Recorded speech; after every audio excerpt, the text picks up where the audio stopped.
everybody, I'm Tom Vasel. Welcome to Board Game Breakfast. We're here in Philadelphia from PAX. I just ran up these stairs but didn't fist pump because I'm not a tourist. Anyway, we got a good show for you today. Lots of news, lots of things going on. This is the last week we did our live top 100 games of all time.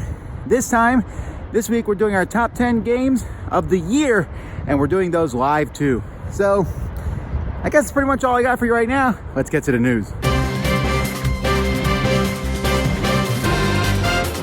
Okay, so let's take a look at the news this week. So first of all, USAopoly has announced that they're going to be coming out with Munchkin Harry Potter Deluxe because we needed that.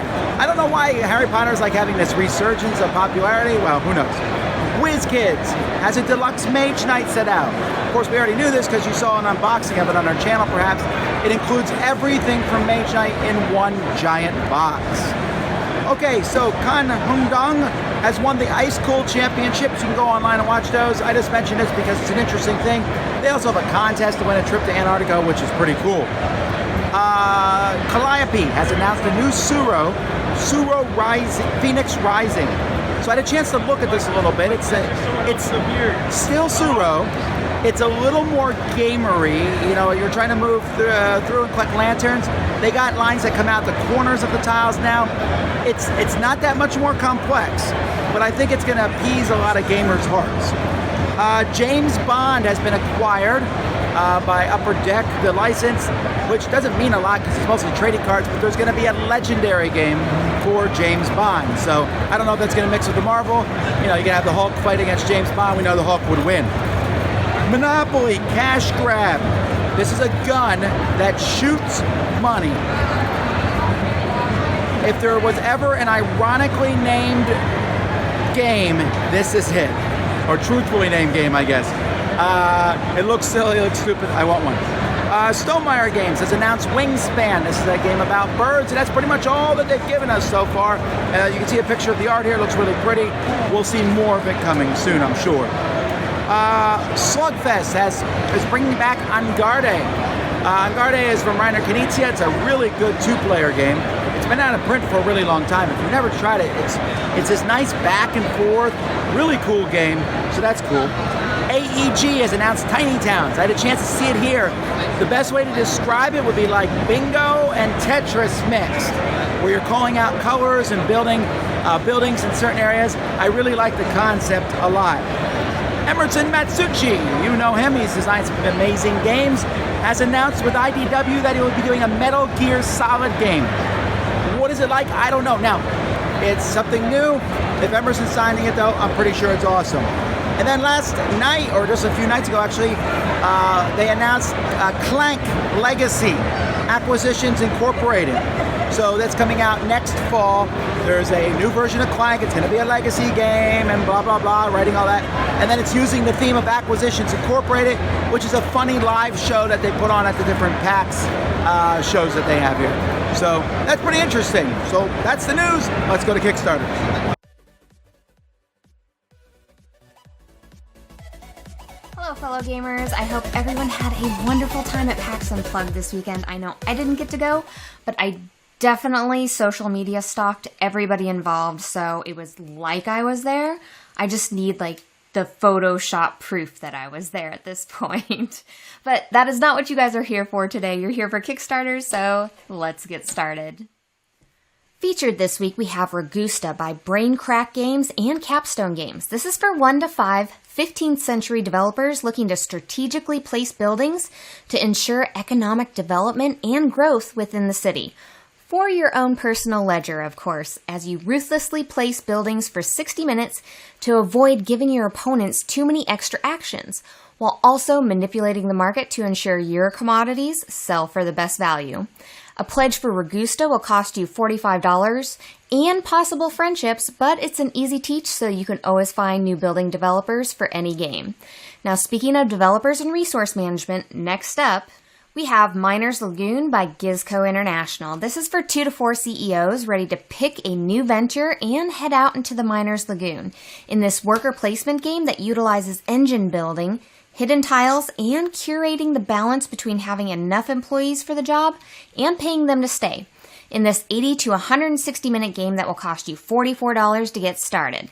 Keep note, this game is also available to play on Tabletopia, so if you're on the fence about it, go try it out first. Now for a unique horror experience, I found a game called Tales of Evil by Escape Studios.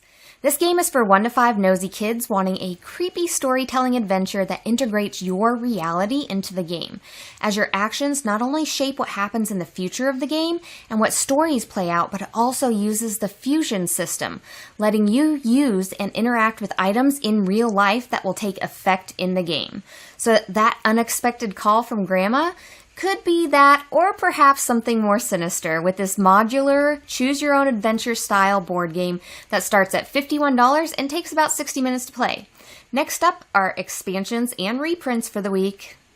Starting with Kingforge. This expansion costs you $25 and adds new dice, abilities, and apprentices to your current game.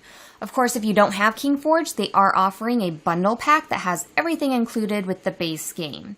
Next, we have Nemo's War. This is offering 3 new expansions for the game for $18 that gives you all new expeditions and adventures, as well as they're doing that game bundle as well, where you can get the original game along with all the expansions for it. And lastly, we have Hunspieltisch.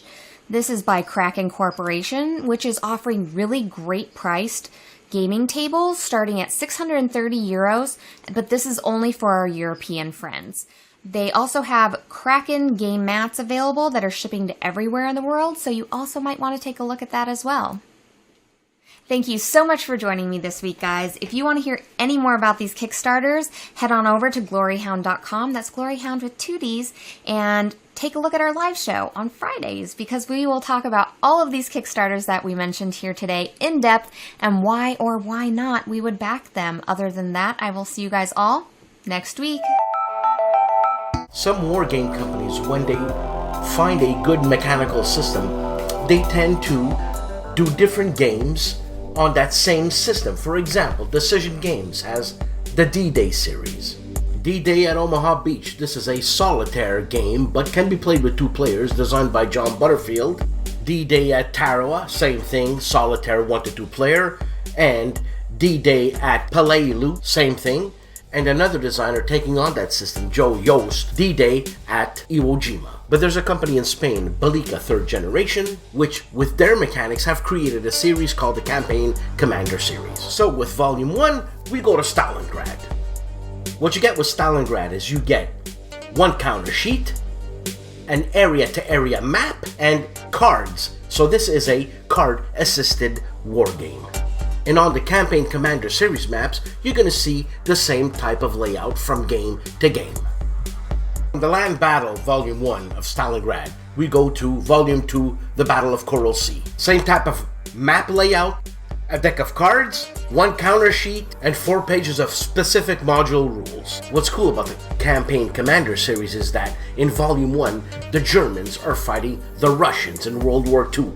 Volume 2, the Americans are fighting the Japanese at Coral Sea, and now what's cool is that we go back to 256 BC to the Punic Wars. Same system. Punic Island, where the Romans are fighting the Carthaginians in Volume 3 of the Campaign Commander series.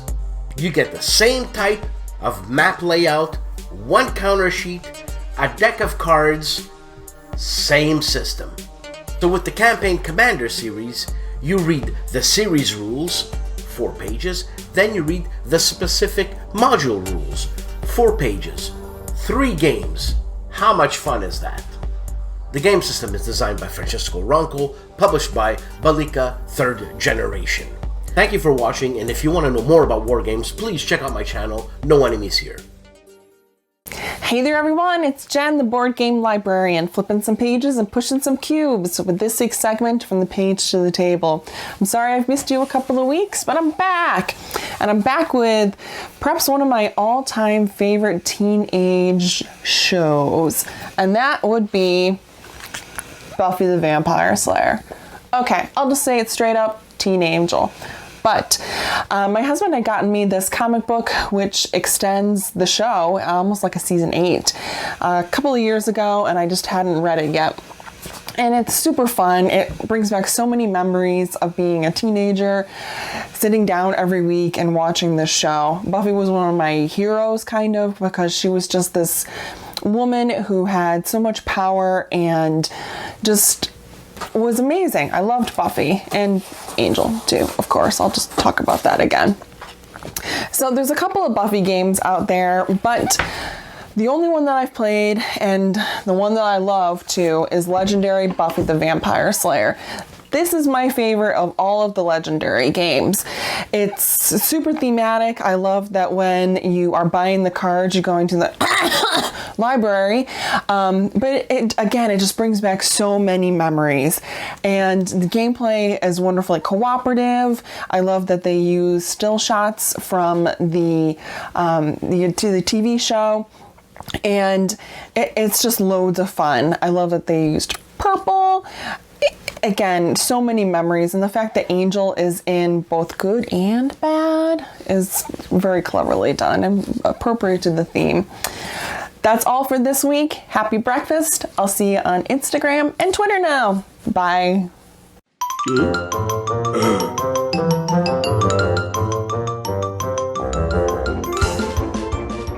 Okay, so what's coming from the Dice Tower this week? Well, first of all, we're going to be doing our top 10 games of 2018 live. So you definitely want to come back for that. That'll be a lot of fun. We're also going to be doing a crowd surfing live with a special guest who's never been on crowd surfing before. So come back on Wednesday to see that. And then just a bunch of different reviews. I have a pile of reviews that will be going up this week. The Murph Brothers top 100 games of all time. That's going to be going off this week. And you know those guys are a ton of fun. So you'll probably really enjoy that. So you'll see a few other videos going up over the course of this week. And we have lots of end of the year videos coming. So just keep that in mind. And that's what's coming out from the Dice Tower this week. Happy breakfast, everybody, and this week I'm going to talk to you about Carcassonne Safari. So this is the new version of Carcassonne in the Around the World series, and it's based on going on a safari. So you've got the savannah, you've got animal trails, you've got bush areas, and you've got like baobab trees all there involved. And the idea is, instead of claiming things for their size, so a huge city in the original or a huge road, it's all about what you see along them. And seeing individual unique types of animals really helps you out score-wise. So for instance, having one unique animal, so a road with 2 giraffes on it, an animal trail with 2 giraffes on it, that's one type of animal, so only scores you 1 point.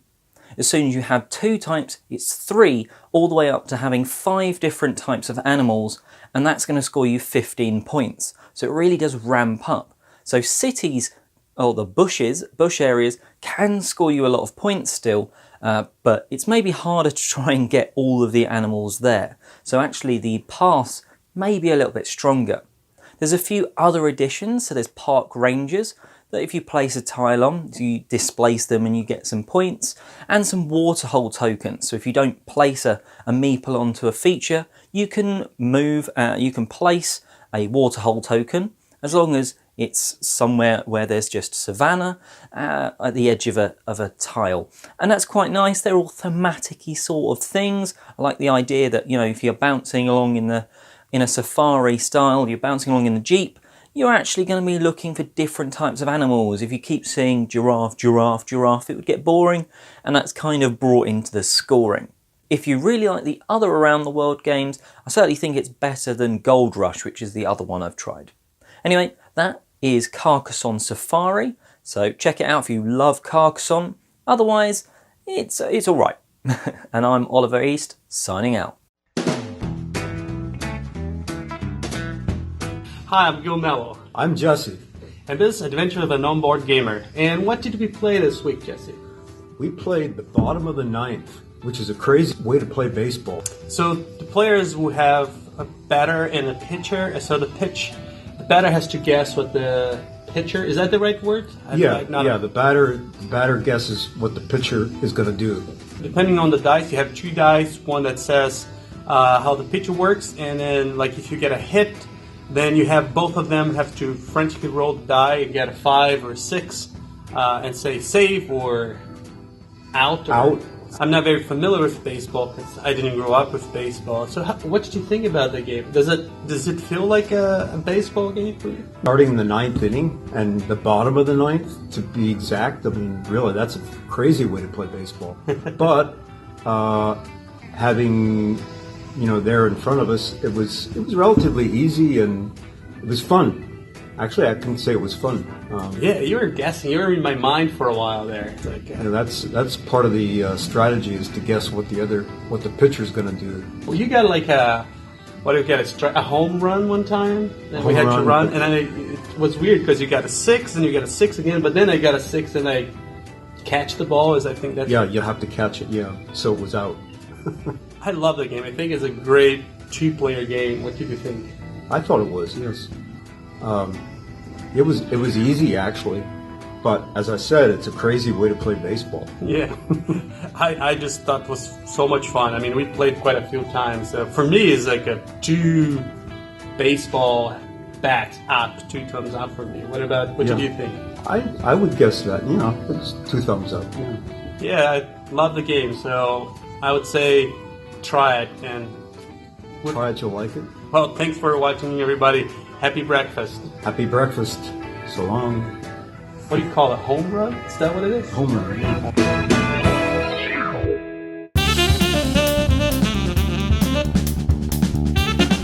Hey folks, we're here today with Martin from Awaken Realms. Now, if you've not heard of Awaken Realms, they have put out some of the biggest Kickstarter games in the last few years, and some games that certainly have people talking about them. Welcome to the show, Martin.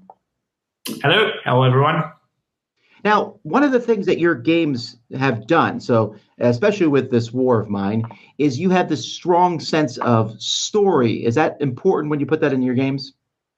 Oh, definitely, yes. With this War of Mine especially, because we kind of wanted to show that the board games are kind of very mature medium, if you say, because we have so long history of different games, and I kind of got the feeling that the story was a very vast period of it, having dominating the games like you had a lot of Euro games, a lot of worker placement games, a lot of American trade games, but there wasn't so many different story games. You obviously had Sherlock, you had Arabian Nights, and so forth, but it wasn't like a huge factor. And we kind of, from our perspective, we love those kind of game when you have.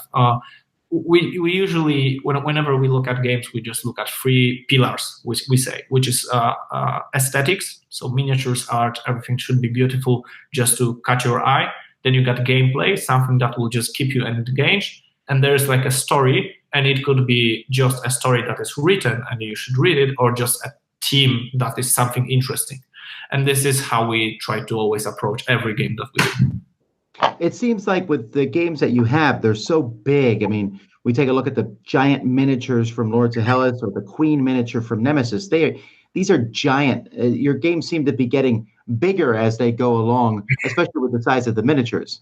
Yeah, it does. Yeah, that's actually one of the things that we maybe are not the wisest to do, because we don't. I know that a lot of designers, what they do is they. During the designing process, they look at the component costs and how the components will shape up. We are totally, we just make a game, then we price everything down, and then we put a price tag. We don't do okay, let's do $60 game because this is where it should sell. We don't want to limit our designing process, so we just first make the game, then see what fits to it, and then make the pricing, and then the final pricing. And I think that's one of the amazing things that kind of Kickstarter made you available to do, because there wouldn't be a place in retail for, Gloomhaven and Kingdom Death Monster, all those amazing games, because no one in their right mind would say yeah, sure, make $200 games for retail, right? They wouldn't say to that. So I think that this is kind of one of the cool things that Kickstarter brought us. So you can make those huge games. And as it shows, there are a lot of people that would love to play those games. Your games have kind of a serious bent to them too. I mean, Lords of Hellas has maybe some lighthearted stuff in it, but Nemesis is a horror game of sorts based on aliens. This War of Mine is extremely serious. They almost have like an adult, hey, these are games to be taken seriously. Was that intentional? Yeah, I think that part of it comes that we are based in Poland, and I'm not sure what happens with Poland, but when you look at us, it's like we have Witcher, right, which is totally very serious and grimdark, and all those games that comes from Poland are usually very dark. I'm not sure why, but it's just this is just what we love, basically. So we make the games that we would love to play and stories that we would love to share. And basically this is what gets us turned on. So I it's not that we like we try to target some piece of the market. We just we like this one, and that's basically our full logic, right? Well, we're seeing a little bit of that now in your upcoming game, Tainted Grail. Now, this is kind of an adventure style game. Yeah, definitely. Adventure is if I would put one word about this game, this would be an adventure. Yes. So what is the game about? It's like a group of adventurers. What are they doing? Yeah, so basically this is based in the Arthurian legends, but a very grim take on it, and it is a full beautiful story about life and death and kind of cycle between them. So we are using Arthurian legends, but in totally different ways. So the King Arthur is dead. The Knights of the Round Shambles are the Knights of Round Table are in shambles, and it's very grimdark around there. So you go around, you explore. So you have a huge exploration because you have those tarot-sized cards that you can explore. And on one side you have this kind of simple Euro mechanism, which is basically change one resource to another. But you can always explore every location, and this will bring you to the book of scripts, similar to this War of Mine, where you will have choose your own adventure story that you would do. Then there you have survival aspect, because you need to take care of all those resources to survive. You need to gather food. You need to put time track, because there are those huge statues that are protecting the land that you are exploring, and they are fading away. So if you'll not light up another statue, you will just die. And the third part, I would say, would be and combat and diplomatic encounters, which is you have every character have his own deck that he's able to kind of modify as the game progresses, and you're building these kind of sequences, combat sequences and diplomatic sequences, to kind of give you this feel of combat in a very story-wise way. It's very hard to actually talk a little bit more about this system, because I don't think that it was more games than I do, totally. But I haven't seen this system in any game, because it's not based on dice. It is based on cards, but you're not throwing cards as an instant actions, but you are building a sequence. And depending on the value of the sequence, your enemy does different things. So every encounter is more of a logical puzzle that you need to solve, rather than just use your skills, deal to damage, right? Because you're kind of trying to build this sequence that will help you get through those different attacks and different stages of every monster. Now, this is a cooperative game? It is, yes. It's solo and co-op. Yeah. So how long does the game take about? So the one take, it will be 45 hours. It is divided into 1 to 2 hours chapters that at the end of every chapter you can just save the game. And it is also divided into 3 acts, and each act take approximately 15 hours. And it's very funny because after first act, the story goes 400 years into the future. So everything that you do will have consequences into the second act in totally, in very different ways that you might not suspect. And the third act, I cannot spoil you, but there's a very cool twist for the third act. It actually takes you very different place, but it's very interesting. And this is not one time, because every major thing that you can do in this game, you can do at least 2 to 3 different times, because you have those branching stories. And you can play it again and pretty much discover totally different ways.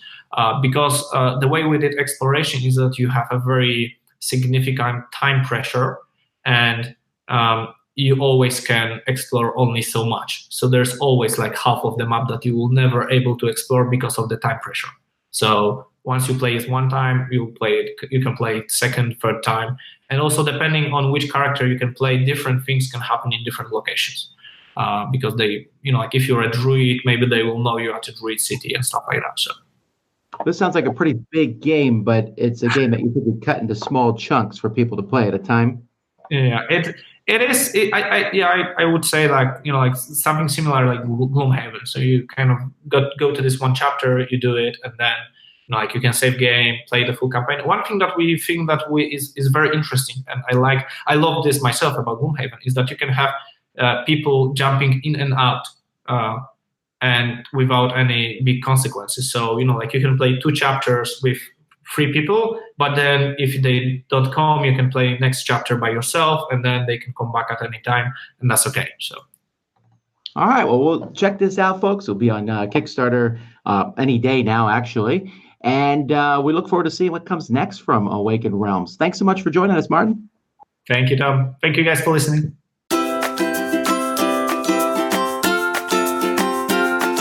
Hello, my name's Annette, and you may know me as Netter's Place. And today on Applied Mechanics, I'm going to go over the game of 1906 San Francisco. The players are competing in several different ways in this small box game. So let me show you a little bit about it and why I really like it. The main engine of the game lies in these cards that surrounds the city of San Francisco. So players will end up taking turns on what actions they want to do on a certain card. For example, players can either take coins, take building permits, take building material, or just build. By placing one of their markers, they'll get to do that action. Players are also allowed to pass, to take a coin in case they don't want to take an action, or to simply use up an action that's in a different spot by paying extra coins. Then whoever is furthest to the right will get to go first in placement for the next card. Some of the actions that players can take is to just take money. Players will be able to take on building material. They'll also be able to collect building permits. Once you have the building permits and the building material, then you're allowed to build into the city. Once you build, then you can check if you have certain sets collected, and this will lead to urbanization, such as in parks, fire hydrants, lampposts, or even trolleys in streets. There will also be community objectives where players compete, or players can take on a personal objective for them to complete and score more points in. Players are even able to clean up rubble from the city, which will allow them to build even more. This will allow the players to urbanize and develop further to gain points. Players will continue taking turns for 6 years or 6 rounds, and whoever has the most points wins. Even though this game comes in a small box, there is a lot going on in this game. Players are competing in several different ways. They're trying to collect these different permits, trying to collect these different actions, and also take the turn order for the next card so they can get even better materials or better permits. They're also trying to collect sets to better urbanize. All along, players are also trying to get these objectives in which everyone's competing in, along with their personal objectives, which is secret from everyone else. In a quick 45 minutes, you have a great little meaty filler, and that's why I really like 1906 San Francisco. Well, thank you so much for watching, and we'll see you next time. Bye!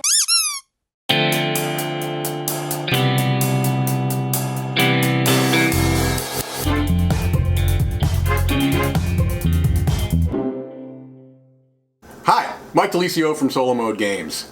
It's getting close to the end of the year, and you know what that means. It's list time. Top 5 this, top 10 that, top 100 of whatever it might be. Well, I know that I enjoy reading these lists, and I don't exactly know why. I think part of the reason why I like these lists, whether they're written or in video form, is that they cause me to look at the games that I liked for the year, and I'll look at these lists and say, well, did they have a number of the same games that I liked? And if so, obviously this person's on the ball, they know what they're talking about. But joking aside, I do like to see if the games that I enjoyed are on a number of these different lists for the year. I also like to see if there are games that I had a bad experience with that show up on these lists, and if so, I can get an idea if they've written about it or talked about it on a video as to why the game was good enough to be put on their end of the year list. And sometimes it helps me to reevaluate what was my experience. Did I have a similar experience? Maybe I need to look back at this game and give it another shot. If I'm seeing it on a number of lists, there might be something that I'm missing here.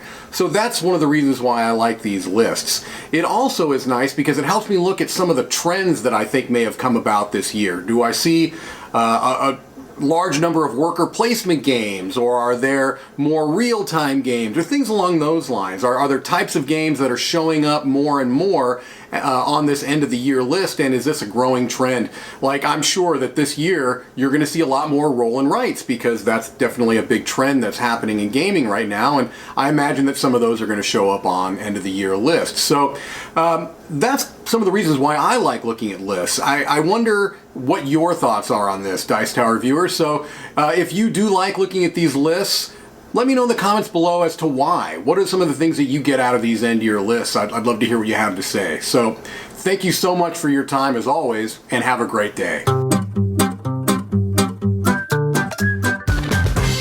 So people ask me all the time about 2018, and this has come up in Q&A, so I'm going to be repeating myself a little bit here. But people come in and they'll say, is 2018 one of the best years of gaming? Is the games from Essen, are they great games? What about Gen Con? Don't you think this year is not so good as previous years? Blah, blah, blah, blah, blah. The fact is I can never really judge a year until way in the future, right? Like, I can tell you right now, 2012 was an amazing year for gaming, right? I know that. I know 2004 was an amazing year for gaming. But you know what? I can tell you this. 2017, 2016, 2015, 2014, 2013, etc. They were all really good years. And this is another really good year. And I'm getting a little tired that people almost look for mediocrity. Now, don't get me wrong. I want games to be great. I'm looking for great games over good games. But I think that we should be thrilled that there are so many good games that come out over the course of a year. Now, as I said earlier, we're going to be doing our top 10 games of 2018 tomorrow live. That's may not be the top 10 games. I don't know. We haven't played everything, but I played a lot of games that came out this year. So to that end, starting the following week, not this week, but next week, I'm going to be starting my top 100 games of 2018. Now, I do this for a couple reasons. One, I like to make lists, but also because I really think people need to realize that I think there was, I did up the list. There was like 150 games that got the seal of approval or higher, maybe 160 or so. That's a lot of games that come out 1 year that I said are at least ranked a 7 or higher. That games that I think are good. And we don't just give out these rankings willy-nilly. There's lots of games that come out that I rank. I said it's okay, it's fun, it's meh, it's mediocre, whatever. There's a lot of fantastic games. So just because right now there's no game that's dominating everything else from Essen doesn't mean there's not a lot of great games that came out at Essen. Doesn't mean that there's not a lot of games that came out at Gen Con and stuff. I think there's some games that came out in 2018 that we're going to be talking about for the next 10 years. I really do. But I think that there's hundreds of good games to play. And just because a game that you might, I don't know, is it really that good? I don't know. Did the Smith family really have fun playing it 40 times? I think that's a win right there. So to that end, when people say, is this a great year for gaming? I have to say yes, because it's a great time for gaming. Gaming has never been better than it is right now. We have thousands of games. Yes, it's hard for the consumer to pick which ones are the best. Yes, it's tough for publishers in a crowded field out there. But the quality of games, the fun of games is so good right now. I cannot emphasize this enough. I highly recommend that people just try these really great games out there. And a mediocre year for gaming, that's like saying I had a mediocre 5-star restaurant meal. It's still amazing. Hey guys, I'm Randy. I'm Ellen. As you can see, we are not in the dark car this time. We are in Times Square. Times Square, New York. We're actually here because tomorrow we're going to PAX Unplugged, as you know. It's Friday in New York City. We spent a day here, and we're going to PAX on Saturday. Yep. And we're just going to talk about a few games that we bring on airplanes when we take trips. So we're going to talk about, we brought Love Letter, because I always have it in my purse, and we actually played that on the plane. Yeah. It's a that was super easy, small footprint. It's a great little filler. You can burn a half hour pretty easily. Very with small footprint. We played on those little tables that come out on your lap. Tray tables. Yes. Also, not in the upright position. Nope. In the downright one. The downright one. What else did we bring? Welcome to the Dungeon. Yep. Didn't play that one today, but we have played that on an airplane, and it's a little bit of a bigger footprint, but it's not too boo. You can easily fit on that small table. We knew we could play it in the airplane if we wanted to. And then the third one is Fox and the Horse. Yes. Which is a great 2-player trick-taking game, which works really well for a trick-taking game. It does. For 2 people, it's not sure. It's a really good It works game, really well. and I'll keep playing it because it's cool. But dang, I don't think I've ever won that game. No, you've won it a couple of times, and you've forgotten every time because you say that you don't like it because you never win it, but then you do win it. I hold on to grudges. That's all I gotta say about that. She remembers only the bad times, not the best of times. Thank you, babe. Thank you. It's true. So anyways, those are the 3 games we brought. They're awesome. They're tiny. They're cute. We love them. Yeah. We're excited for PAX tomorrow. And yeah, that's about it, guys. Yeah, we're still looking forward to seeing everybody at PAX, and we've been getting tweets and Facebook posts and everything, and we're jealous that we're not there, but we are in New York City, so we're not complaining. We're not complaining at all. No. So really looking forward to that. So here's a quick little thing of Times Square. This is fun. It's big. This is cool. I like this. It's cool. It's the last place we're at before we take the Amtrak to PAX. So we'll see you guys there. Bye, guys.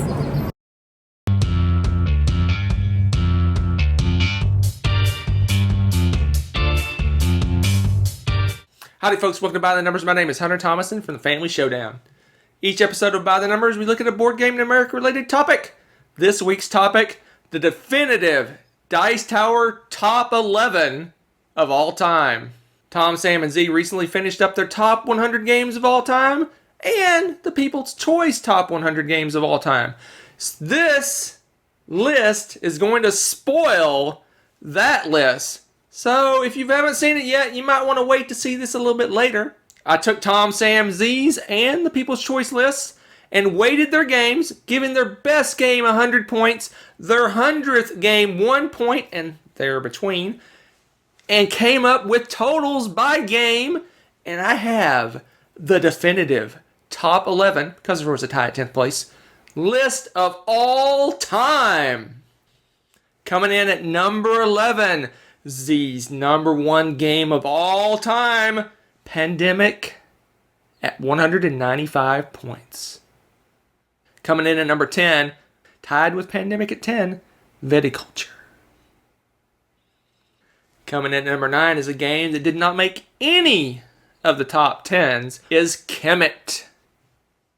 Coming in at number 8 is People's Choice number 1 game of all time, Tom's number 8 game, Scythe. Is Tom the new voice of the people? Coming in at number 7, Caverna. Coming in at number 6 is the first of 3 games that made all 4 lists, Cosmic Encounter. Coming in at number 5 is a game that made 3 people's lists, didn't make Sam's list because he chose the Markland version of Ticket to Ride. At number 4, we got the second of the 3 games that made everyone's list, Rising Sun. Coming in at number 3 is a game that made everyone's list, but Tom, hashtag Tom doesn't like fun, Deception Murder in Hong Kong. Coming in at number 2 is the game that didn't make Z's list, but made everyone else's list, pretty high on everyone else's list, Champions of Midgard. Coming in at number 1, the last of the games that made everyone's list, Sam's number 1 game of all time. He must be the voice of this list. Blood Rage. So there you have it, the definitive, indisputable, top 11 games of all time. See you next time. Hello guys, it's Cardboard Rhino and welcome to one more Rhino Says Yes. Today's pick was a very easy yes, as it's about an immersive experience, mixing a board game, an app, and some virtual reality. It's Chronicles of Crime. Chronicles of Crime is a cooperative game where 1 to 4 players are trying to investigate crime cases. You start from the police station where the chief officer assigns you a case, and you get your first clues like the murdered person's corpse, the location, where it was found, and possibly some object. It's really easy to start, the app guides you through, and soon enough you'll be taking initiatives to crack the case open. Using the scan and play technology, each component has a unique QR code, which depending on the scenario selected, will activate and trigger different clues and stories. You have the board where you place all the collected evidence like a real CSI pro, and you have the specialist who can give you information and analyze the clues like the doctor or the hacker. As you go on, you find new locations and suspects which you can interrogate by scanning the respective card. You can ask the suspect if they know anything about the dead guy, you can pout in disbelief, and keep asking them things until you get a lead. And of course, you can use the super cool search the location feature where you get to wear these awesome 3D glasses. You can search all around the crime scene in 360 degrees and describe to the other players what you see so they can look for the respective clues. You could give it to some other player as well, but you have to keep in mind that time is limited. Everything that you do in the game takes time. For example, getting to a new location adds 20 minutes to your clock, and you want to solve a case in the shortest time possible. When you think you have it all figured out, you can choose Solve a Case and get your scores based on your answers and the time it took you to solve it. The game is great because it makes you feel like you're actually playing in an episode of your favorite detective series. There's lots of unexpected stuff happening. There's suspects that you meet and they might get murdered later on. There's phone calls you receive that change the path of the game, and all this kind of stuff that make you feel like you have lots of agency, as opposed to following a linear path that's usually the case in similar games. There's different scenarios with different difficulty you can play, and some are connected to each other and they tell a much bigger story. And you can always download new scenarios directly from the app. So Rhino says yes to Chronicles of Crime. You should definitely check it out.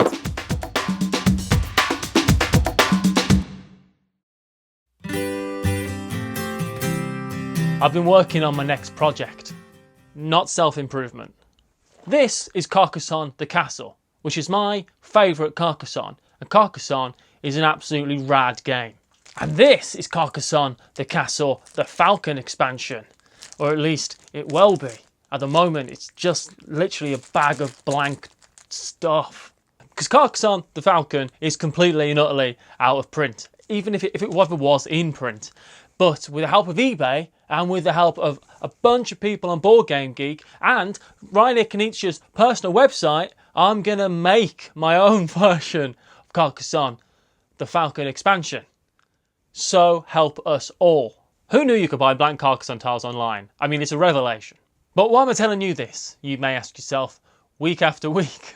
Well, my point is less about the cutting and sticking and pasting and printing of another German board game, and more about how amazing this community is. Because people have gone out the way, made documents, uploaded them, done tutorials, given us all the information we could ever need for nothing other than because they want to do it and to help the community out. Or so I can play some far forgotten expansion to an out of print Carcassonne. I mean, that's pretty cool, right?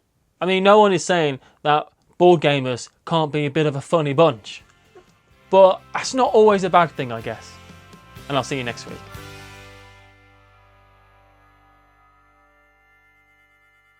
And that's it for another Board Game Breakfast. Thanks so much, guys. I appreciate you coming on board and watching this show. We are getting really close, like I said, to 2019. Things are afoot. Things are happening. It's going to be exciting. But for right now, we have a few weeks before Christmas. Christmas is coming.